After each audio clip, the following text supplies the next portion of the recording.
So let's talk a little bit about these different modes and what they mean.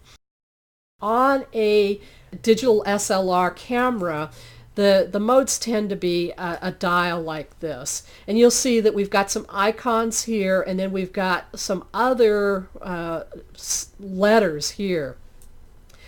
One thing that many of you have, whether you have this in this exact format or not, you have a full auto, which may be a little camera or a camera A, or it may be a little green box like that. That indicates that your camera makes all the decisions.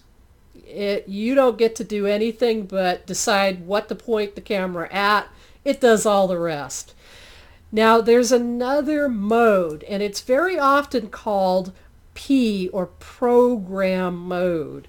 Sometimes it's a camera and with a little M after it, referred to as camera manual.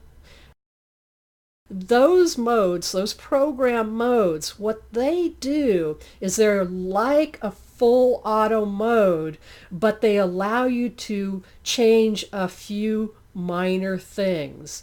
And a lot of professional photographers, when they're taking pictures, they'll just leave it in program mode because they know their camera's going to, be really fast thinking when they're not, especially if they're trying a really intense situation where they really have to concentrate on what they're doing and not necessarily on concentrating on changing the modes on their camera. They use this program mode.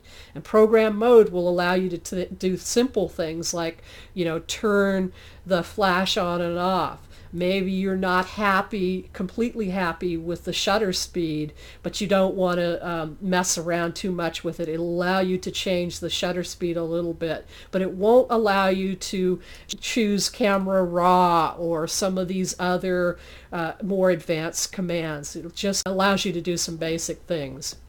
Now, taking control of your camera, you may want to use shutter priority or aperture priority or manual mode. And I'm going to explain these three modes in more detail after I talk a little bit more about the icons that we have here, the preset modes that make shooting your pictures a little bit easier.